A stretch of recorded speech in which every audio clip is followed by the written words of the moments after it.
Hi, I'm Jerry Rothwell. I'm a maker of documentaries and live in England.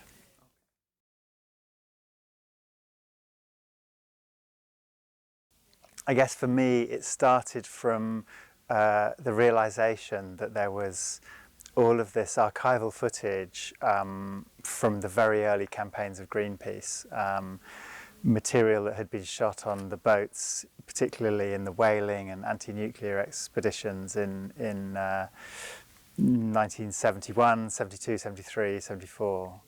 And I suppose for me what was interesting about that is, first of all, they were rushes.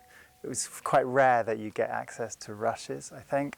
And secondly, that it felt to me fascinating that they told the story of this organisation that everyone knows about, but few people know about the origins of it, the fact that it was started by a very small group of people.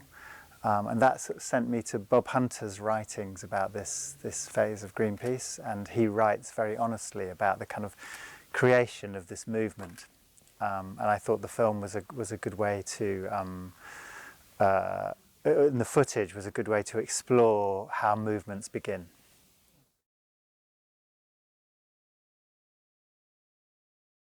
I think you have to do sort of deep research. I think you have to know the setting that you're exploring in depth. And I think the reason for that is that's one way of building trust with people. If people feel that you're taking it seriously and that you understand the world that they're from and part of, then that's a big step. Because for me, documentaries are built on the relationships that you have with the participants, with the people who are in front of the camera. You know, in some ways what you see in a film is the relationship between the filmmaker and the subject.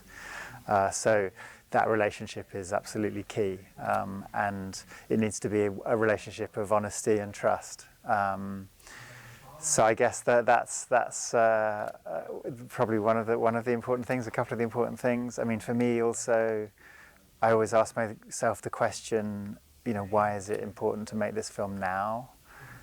You know, and also what do I see in the film? What's my understanding? What do I bring to it? Why am I making it? I think those are questions that are important to ask.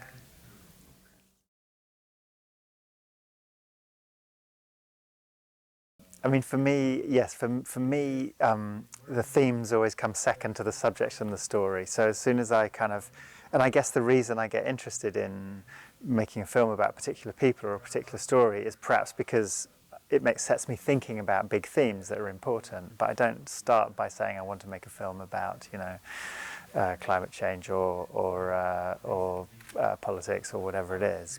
But I think my own interests always find those things in the subject. I guess the things that I'm interested in, I think at the moment I'm very interested in subjective states, like how can documentary explore our subjective experiences, you know, all those questions that raises about what is the truth, and those things feel very current in our world today.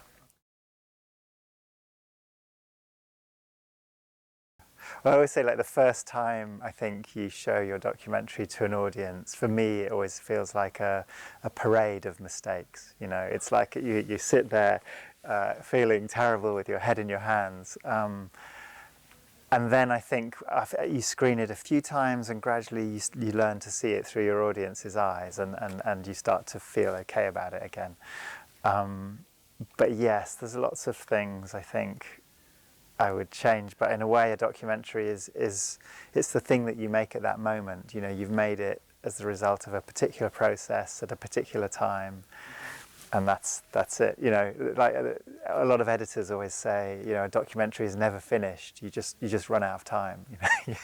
And I think that's true. And yeah, for sure, I think the things that I most would like to the things that I think most about is, has the documentary affected the participant? You know, are there things that I put in that documentary that were unfair on the person who was in it, and has that affected their lives? Or, you know, those are the things I think which are most, you know, you most want to think about. Should you change those things?